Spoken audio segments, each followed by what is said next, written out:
So this probably happened back when, if I was 8 at the time. Well, yeah, I was 8, probably. So I'm 27 now. I'm not sure how long ago that would have been. So around 19, or even out. Actually, yeah. So 1999. Yeah, it probably went 1999 or 1998. We were still traveling around a lot because we had just been hit.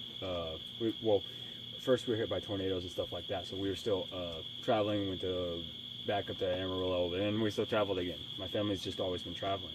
I know we were going down to see my uncle, who was back in Corpus Christi, and we were going to stay there for a few months. So we were looking for somewhere to stay and stop living inside the van for a little bit. And so there was this trailer park. Not a very good trailer park, but probably 30 slots behind a storage facility. So it was really weird. And he had a trailer that was there, and it was very small. It had 2 upper cots. It had a cot here, and then one on the wall, and then space. Well, down the middle, with the kitchen right there. So it was basically kind of like a pop-up camper size. So it was not very big, but at that point we're like, whatever we can get. We just want something a little more stable until we can get moved in or figure out where we're going. We never even stood there for it.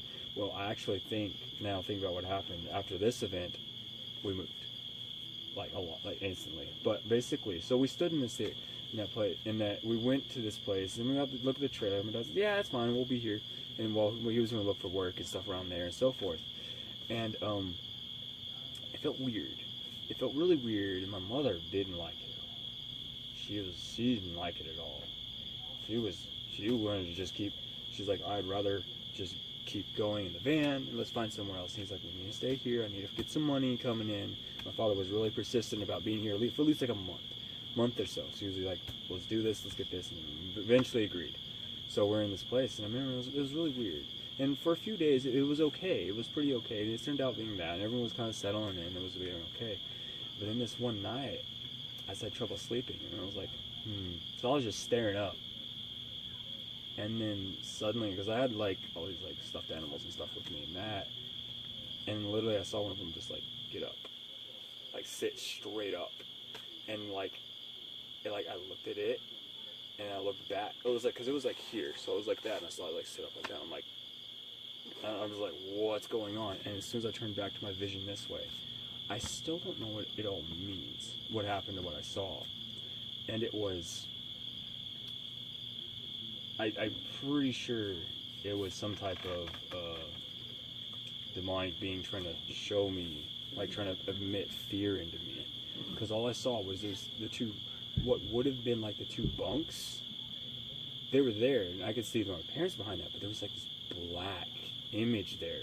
But in front of it, there was all these little figures of a slave driver, and all these different people being just pushed across it, and these figures that I couldn't make out that were being kind of like what they kind of make how the Hebrews were slaves in Egypt, kind of like that type of scene, but it was going across endlessly, and every single one of them was different, and they would be crossing both ways between the top and that. And then that's when I saw other stuff starting sitting up, that I know, my toys and stuff like that, and just going towards it. And then that's where I don't know what happened past that point, because I think I just laid back down and passed out. And then I remember waking up the next morning, and I was just like, what's that? And I explained it straight to my mother. So at this point, I've had a lot of this stuff happen. So as soon as it happened, I was like, hey, Mom, you need to hear about this. And so I told her about that. And the next day, we moved out of there. What did she have to say about it? I don't know. All I know is she went and talked to my father, and we were moving. That's all I know. She was just all I remember is okay, and we're out. Did you ever learn anything about the history of the area? No.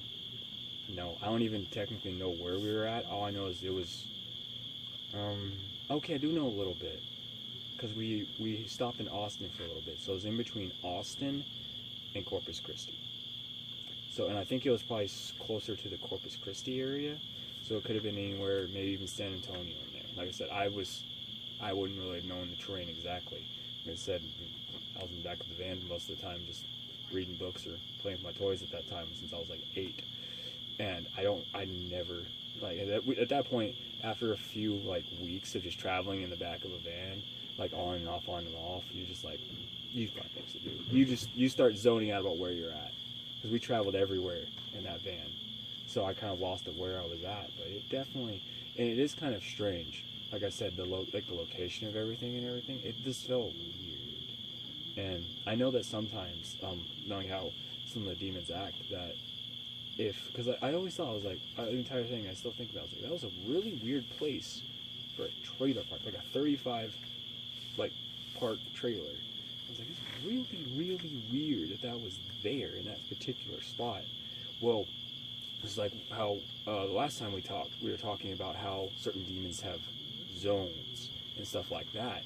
And let's say, I'm thinking about, now I actually think about it, if I'm thinking about everything that I saw, if that wasn't how he was drawing them into the trailer park and then using them kind of as like his quote slaves to draw in more people. Since if there's one person and they like it, they'll become with another person and just slowly start tormenting person by person by person. Like a principality of a very small area that has a little influence. Because I haven't thought about this in like this particular instance in a long time. Now that I really think about it, it does make a little bit of sense now. The dream, the spot where it's at, and everything that's going on, and how it happened. So, because I don't know, like I said, I don't know anything about like where it was at, what it was at. For all I know, the guy over there may have owned the storage facility as well. I don't know what was going on. That was just random. But like I said, it was only a span of like a few days that we were there. So I still don't even know what was going on. But it was that, I would probably say out of everything I've seen, for me being awake, that was the most vivid thing I've ever seen. Like it was completely, like I was 100% awake. Because I remember finally going to sleep that night and having a dream. Like a normal dream. I don't remember what it was, but I remember dreaming after that. So I didn't even, like, that's the weird thing. I didn't even sleep at all while this was going on. So, and that's just so weird. But I think that's the most vivid thing I've ever seen. But now I think about it, that was probably, if it wasn't demonic, that may have also been a warning as well about what's going on, what was going on in that area. And it just made it seem that way. Because sometimes it's like that. Sometimes you don't. Ugh. It makes you wonder what that storage facility was used for. I know. And see, that's, like I said, everything was kind of weird about that area. And like I said, my mother was like super resistant about this. Because she didn't care about the setup or anything. She just felt weird vibes. And she's a very, spiritually aware. Oh, yeah. But I know how my father was. And we needed to do it. And that's how his personality was, but she was very resistant because she felt something. I want to take this a little different direction than I normally do. Do you, by any chance, remember exactly what toys you saw that happen to? What animal types, what things like that? I think one was a little dog. I think the main thing that stood up first was like a little stuffed dog, a little white stuffed dog that sat up, and then, funny enough, one of them was a clown toy that stood up as well. It's kind of creepy now that I think about it. Now that I'm starting to remember, I was like, oh man, I don't want to remember that part because it was a little clown toy and a little action figure that both stood up and. And that's what really made me realize that maybe, because I know how I talked last time about how I think that they may be using frequencies on how like they project the image. This time I can say that when I woke up, where they had moved from what I saw is where they were. They were still there. When I woke up. My reason for asking is because I'm sure you're aware about the laws that in the Bible, Leviticus 11, about clean and unclean animals, and how a dog and a human or a clown would be in the unclean category, at least for consumption. Or and you know what? Now that I think about everything that I may have saw in there, I don't think I saw it. There was probably not a single clean animal in there. And thinking about the entire thing that happened, I think that's a really good point. which more so proves that it was probably more so demonic, like what I saw. I mean, some people would say that any.